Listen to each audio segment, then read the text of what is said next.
Hello friends, welcome back to my channel. So ఈ రోజు మన ఛానల్లో వేడి వేడి సొరకాయ పచ్చడి అండి. సో ఇది వీడియో అయితే స్కిప్ చేయకండి, లాస్ట్ వరకు చూడండి, చాలా బాగా ఉండబోతుంది. సో అన్నంలోకైనా, ఈ చపాతీలోకైనా, రోటీలో దేంట్లోకైనా చాలా బాగుంటుంది. వీడియో అయితే మొత్తం చూడండి. సో చూస్తున్నారు కదా ఎంత బాగా ఉందో. సో ఇప్పుడైతే ఎలా చేసుకోవాలంటే చూసుకుందాం. చాలా ఈజీగా చేసుకోవచ్చు అండి, తొందరగానే, టైం లేనప్పుడు. సో ముందుగా అయితే సొరకాయలు ఈ విధంగా కోసేసుకోండి, కడిగి పెట్టుకొని. సో ఈ విధంగా చిన్న చిన్నగా కట్ చేసుకొని పక్కన పెట్టేసుకోండి. సో పెద్ద పెద్దవైతే కట్ చేయకండి, లేకపోతే సరిగ్గా మగ్గవు. సో తర్వాత అయితే స్టవ్ మీద ఒక బాండి పెట్టుకుని ఒక 4 టేబుల్ స్పూన్ల ఆయిల్ వేసుకొని ఒక 2 ఉల్లిపాయలు వేసుకోండి.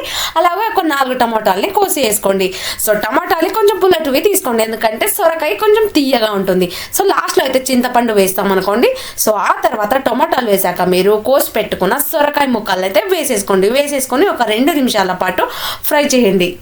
సో అలాగే ఒక 4 పచ్చిమిరపకాయలు, సో ఒక 3 ఎండుమిరపకాయలు వేయండి. 2 వేయడం వల్ల టేస్ట్ అనేది చాలా బాగుంటుంది.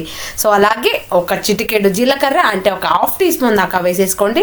సో ఆ తర్వాత మీరు కొన్ని అయితే పప్పులు వేసుకోండి, ఒక చిన్న పిడికిలో సగం వేసేసుకోండి. ఆ తర్వాత ఎండి కొబ్బరిని అయితే వేసేసుకోండి, పచ్చి కొబ్బరి అయినా వాడచ్చు. సో అలాగే చిటికెడు పసుపు వేసేసుకొని మీరు ఒక 8 నిమిషాల పాటు అయితే మగ్గించాడాలండి. ఇదంతా పచ్చిగా ఉంటుంది కదా సొరకాయ అనేది. సో అదంతా కొంచెం మెత్తబడేదాకా, అంతా ఫ్రై అయ్యేదాకా, మనం ఎప్పటికైనా సరే ఫ్రై అయ్యేదానికంటే మగ్గిందే టేస్ట్ ఎక్కువగా ఉంటుంది. సో ఫ్రై చేయడంలో ఆల్మోస్ట్ టేస్ట్ అంతా వెళ్ళిపోతుంది. సో మగ్గించడంలో అన్ని టేస్ట్ అలాగే ఉంటుంది. సో ఇప్పుడైతే ఒక 1/2 టీ స్పూన్ దాకా ధనియా పౌడర్ వేసుకొని 1 నిమిషం పాటు ఫ్రై చేసుకోండి. ఆ తర్వాత మీరు సొరకాయ ముక్క మగ్గిందో లేదనేసి ఒక ముక్క తీసుకుని చూస్తే మెత్తబడి ఉండాలి. సో ఆ తర్వాత స్టవ్ ఆఫ్ చేసుకోండి. సో తర్వాత అయితే మీరు చూస్తున్నారు కదా ఏ విధంగా మగ్గిందనేది. సో ఇలా అయినప్పుడు సో పక్కన ఎత్తబెట్టుకొని ఒక 10 నిమిషాల పాటు చల్లగా వనివ్వండి. ఆ తర్వాత మీరు మిక్సీలోకి వేసేసుకొని మిక్సీ చేసేసుకోండి, కొంచెం ఉప్పు వేసేసుకొని. సో ఇక్కడ మీరు చాలా సన్నగా వేయకండి, కొంచెం తరిగా ఉంటేనే చట్నీ అనేది బాగుంటుంది. సో తర్వాత అయితే తిరువాత పెట్టుకుందాం ఇప్పుడు.